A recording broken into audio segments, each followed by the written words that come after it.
भक्ति एक ऐसा माध्यम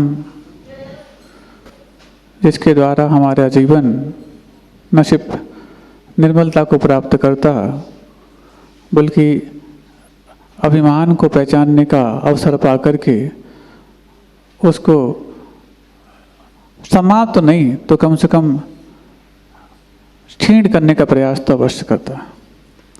ऐसी इस भक्ति के दौर से कई दिनों से हम एक ही भाव स्तोत्र के माध्यम से जुड़े हुए हैं और एक ही भाव सामने आ रहा है कि विनय जो अभिमान के मर्दन के लिए कारण होती है और अभिमान ही है जो हमारे संसार के लिए कारण था, तो संसार को यदि समाप्त करना है तो हमारा मान क्षीण हो और मान क्षीण यदि हो तो हमारी विनय उत्तीर्ण हो। ये भाव जब मन में पैदा होता है, इसलिए सीधा सीधा कारिका को लेंगे, बीच में प्रासंगिक बातों को हम लेते चले जाएंगे और विलम्ब करने में कारण व्यवस्थाएं भी कई बार होती हैं। वृत्तिर्वाचा मपर सदृशी न तमन्नेन तुल्यः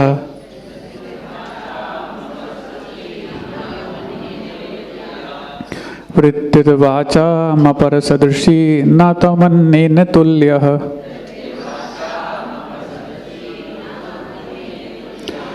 न त्वमन्येन तुल्यः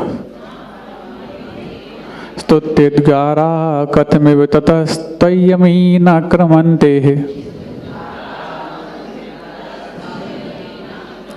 स्तुत्युद्गारा कथमिव ततस्त्वय्यमी न क्रमन्ते न क्रमन्ते मैवं भूतंस्तदपि भगवन् भक्ति पीयूष पुष्टाः मैवं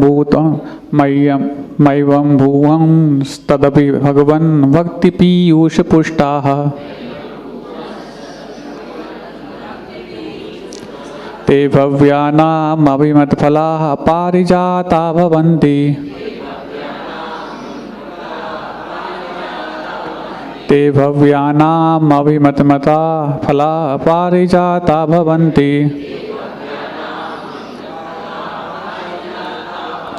वृत्तिर्वाचा मपर सदृशी न तमन्नेन तुल्या स्तुत्युद्गारा कथमिव ततस्त्वय्यमी न क्रमन्ते मैवं भुवंस्तदपि भगवन् भक्ति पीयूष पुष्टाः ते भव्यानाम् अभिमतफला पारिजाता भवन्ति। ये कई बार जब संवाद प्रॉपर नहीं होते तो उसके पीछे कुछ एक कारण है, या तो बीच में विवाद है तो संवाद नहीं होते, या फिर जनरेशन गैप है तो डायलॉग करने में हमें सहजता नहीं होती, या फिर कुछ ऐसी चीज़ें भी हैं जो जनरेशन गैप को भले ही गौण कर दे, लेकिन क्वालिटी का गैप जब होता है तो क्वालिटी का गैप जब आ जाए तो व्यक्ति अपनी बातों को वहाँ रख पाना आसान नहीं समझता, क्योंकि उसको लगता है कि मेरी जैसी तुच्छ बातें जो हैं वो सामने वाला व्यक्ति उसको किस रूप में लेगा और काहे को वो मेरे साथ समय देने का प्रयास करेगा। तो ऐसा ही यहाँ पर वादिराज महाराज कह रहे हैं कि वृत्तिर्वाचा मपर सदृशी न तमन्येन तुल्यः न त्वम अन्येन तुल्यः। आपकी जो वृत्ति है, आपकी जो प्रवृत्ति है और साथ में वाचा अथवा वाचा वृत्ति, आपके वचनों की जो प्रवृत्ति है अपरम सदृशी न, दूसरों के समान है ही नहीं, और साथ ही साथ आप जो ठहरे वो दूसरों जैसे है नहीं, ना आप दूसरों जैसे हैं, ना आपकी भाषा दूसरों जैसी है, ना आपके वचन दूसरों जैसे हैं। तो फिर स्तुतिगारा कथमिव त्वयं ततस्त्वय्यमी न क्रमन्ते, आपके लिए अथवा आप में ये अमी यानी ये न यानी हमारी जो बात है न क्रमन्ते, वो कैसे कहना चाहिए कि उसको संगत बना सकते हैं, मतलब साथ साथ कैसे चल सकते हैं। मेरी जो स्तुति यहाँ पर की जा रही है अथवा स्तुति के वचन यहाँ से जो बोले जा रहे हैं, जब आपकी भाषा दूसरों जैसी है नहीं, यानी कि मेरे जैसी है नहीं, सीधी सी बात, दूसरों में मैं भी तो शामिल हूँ, जब आपकी भाषा मेरे जैसी नहीं और आप दूसरों जैसे नहीं, तो मैं आपकी भक्ति करने जो जा रहा हूँ वो आपके साथ संगत कैसे बैठ सकती है, आपके साथ साथ कैसे चल सकती है? आपके क्रम में नहीं चले तो अक्रम मानी जाएगी, और क्रम का उल्लंघन करी जाए तो अधिक्रम माना जाएगा, और क्रम के साथ चले कैसे, जो कि आपकी भाषा और वृत्ति दोनों मेरे अनुसार है ही नहीं है। अब क्या करूं बताओ? ये कब कह रहे हैं? जब 20 कारिकाएं और लगभग उपसंहार की ओर एक ग्रंथ बढ़ने जा रहा है, तब जाके वादिराज कह रहे हैं, महाराज कह रहे हैं कि मैं कर तो बहुत रहा हूं प्रयास, लेकिन एक बात समझ में आई 20 कारिका के बाद कि आपकी भाषा, आपकी जो कुछ भी लैंग्वेज है, बॉडी लैंग्वेज भी अलग है और वर्डली लैंग्वेज भी आपकी अलग है। अब ये दोनों अलग हैं तो मैं क्या कर रहा हूँ समझ में नहीं आता, लेकिन तुरंत तीसरी पंक्ति में अपने आप को संभाल करके और आत्मविश्वास के साथ जो बात कहते हैं वो बहुत वजनदार बात है।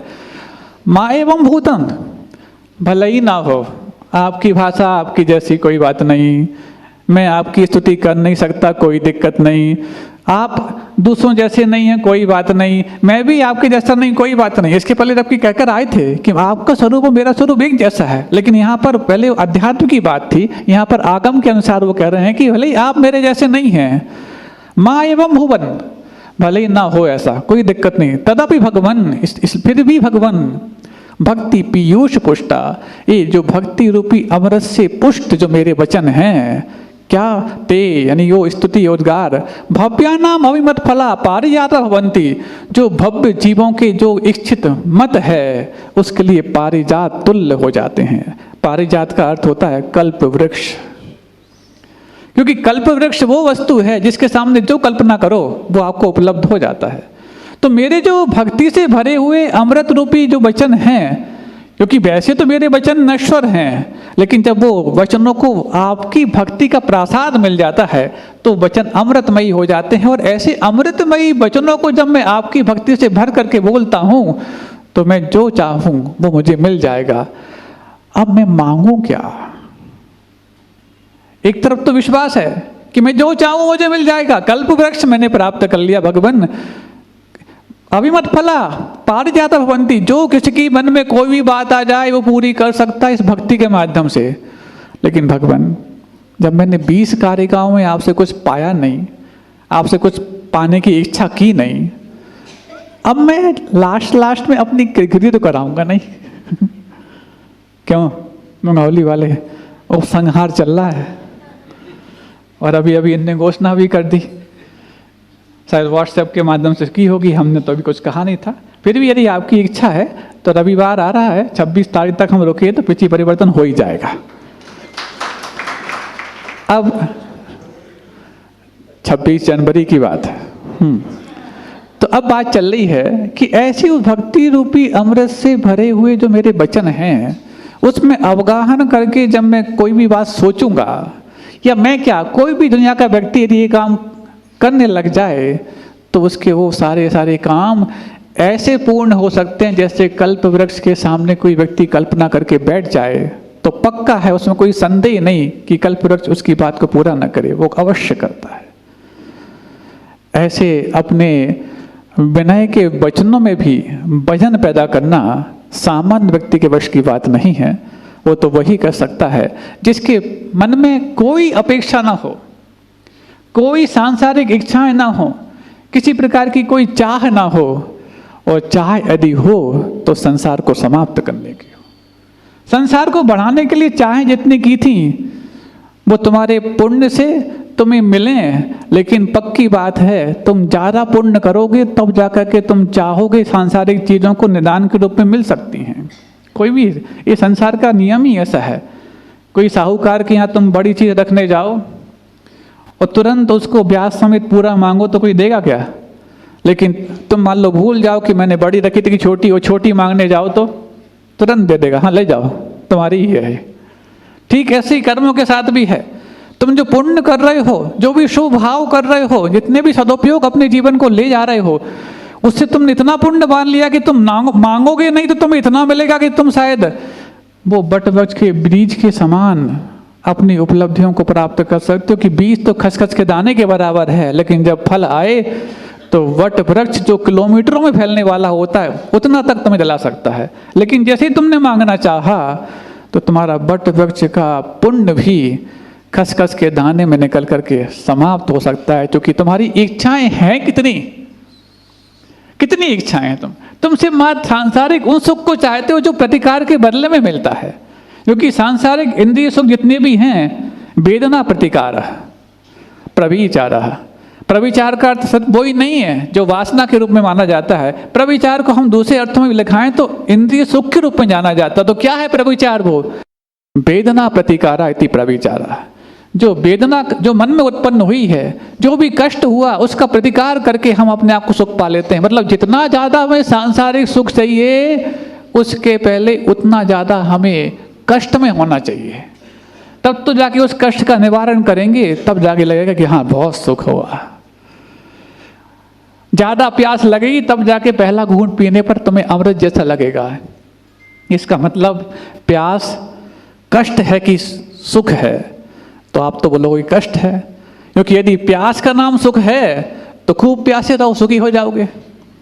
और प्यास का नाम कष्ट है तो ज़्यादा प्यासे होगे तब जाके तुम्हें पहला घूंट पानी सबसे ज़्यादा तृप्ति कराएगा। इसका मतलब हमारी सारी वेदनाओं का जो प्रतिकार हम करते हैं उसी से हम अपने आप को सुखी मानते रहते हैं। लेकिन हे भगवान, मैं ऐसी नासमझी नहीं करूँगा।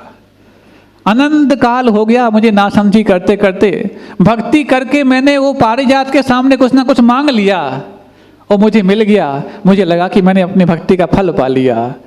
बाद में पता लगा कि मैंने तो निदान करके अपने भक्ति के फल को बहुत छोटा कर लिया।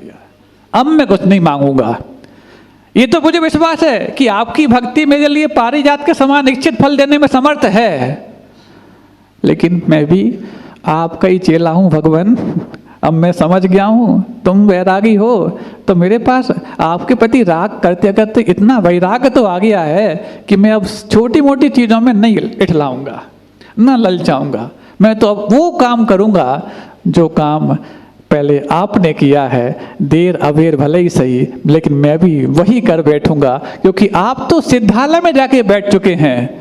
लेकिन सिद्धालय के देवता जब मेरी श्रद्धा के देवता बन जाते हैं तो मैं भी वो करने में समर्थ अपने आप को पाता हूँ जो आपने करके दिखा दिया है।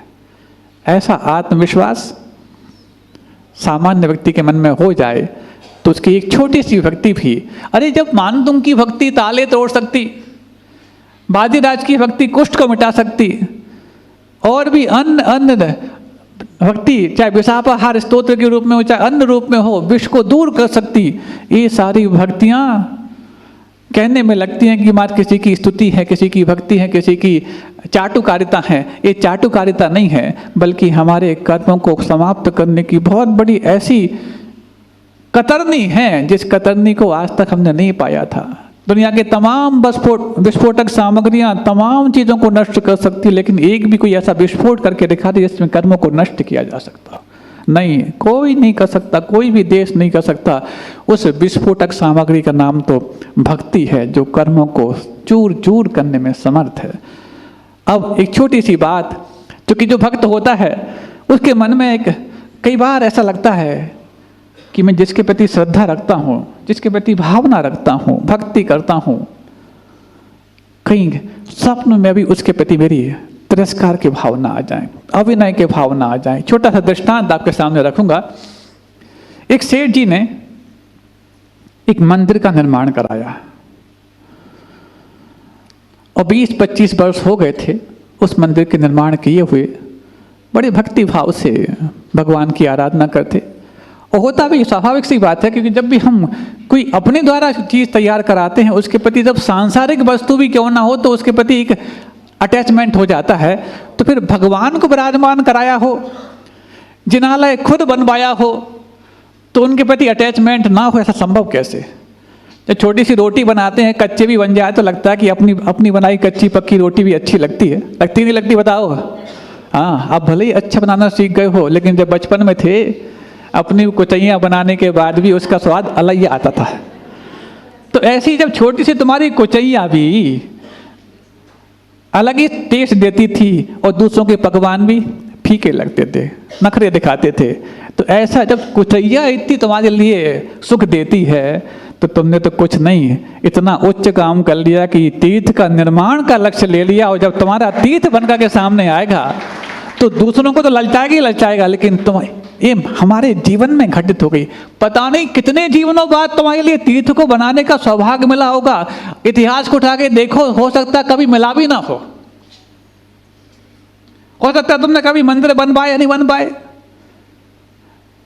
प्रतिमा विराजमान की नहीं की, तो ये सब तो वो भी कर लिया हो, लेकिन तुम्हारे सामने तीर्थ बन गया हो और तुम्हारा उसमें योगदान लग गया हो, ये अतीत में उठा के देखो तो लगता नहीं कि ऐसा कभी हुआ। क्योंकि यदि इतना सब तुम करके आए होते तुम पंचम काल में जन्म लेते ही क्यों? और पंचम काल में यदि जन्म लिया है और यदि ऐसे पता नहीं कौन सा पुण्य तुम्हारा अंत में काम कर गया कि पूज्य गुरुदेव के आशीर्वाद से होने वाले बनने वाले इस तीर्थ में तुम्हारा धन सामर्थ्यवान बन गया, सामर्थ्यवान बन गया। क्योंकि तुम्हारा धन तो बहुत था लेकिन सामर्थ्य इतनी थी कि वो सिर्फ अदालत में लग सकता था, अस्पताल में जा सकता था, झगड़े फसाद में जो बन सकता था, लेकिन झगड़े फसाद से बच करके जब वो भगवान के प्रासाद को बनाने में कारण बना है तब लगता है कि कई भवों का फल, कई भवों का पुण्य जो तपस्या के रूप में हमने संचित किया होगा आज जब फलित हुआ है तब जाके तीर्थ निर्माण में करने की भावना प्रकट हुई है। तब तो जाकर के वैसे व्यक्ति, जब एक घर में एक दो व्यक्ति के जन्मदिन हो जाएं तो उनके जमीन पे पैर नहीं टिकते, वो तो कुल्लू मनाली और शिमला की बात करते हैं। लेकिन तुम लोग की अब आदत ऐसी हो गई है कि जब जन्मदिन भी हो तो दूसरे काम बाद में, पहले हम तीर्थ के निर्माण में योगदान देंगे। और सोचो ये भी बड़ी बात है, चातुर्मास हो गया, दिवाली निकल गई, महाराज का एक बार बिहार हो गया, वापस लौट के आ गए तो भी लोगों के चातुर्मास लस जा रहे हैं। कि सामूहिक पुण्य का विशेष पल है, तब जाकर के हम अपने कल को बदलने के लिए तैयार हुए हैं। तो उन्होंने तो जब तीर्थ का निर्माण नहीं मंदिर का निर्माण किया, सेठ जी ने 25 वर्ष हो गए पूजन भक्ति कर रहे हैं, लेकिन परीक्षाएं किसी के घर में भी हो सकती हैं। सुनना, एक परीक्षा तो आपके यहाँ हो गई तो उनके यहाँ भी लगभग वैसी परीक्षा हो गई, डकैतों ने डाका डाल दिया। सेठ जी थे, पुण्य बढ़ा रहे हैं, पुण्य बढ़ेगी तो कीर्ति बढ़ेगी, कीर्ति बढ़ेगी तो ईर्ष्यालु भी बढ़ सकते हैं, लेकिन ईर्ष्यालु भले ही बढ़ जाएं लेकिन तुम्हारे पुण्य को परास्त तो नहीं कर सकते। ईर्ष्यालु बढ़ गए, अरे सेठ जी के पास तो बहुत रखा,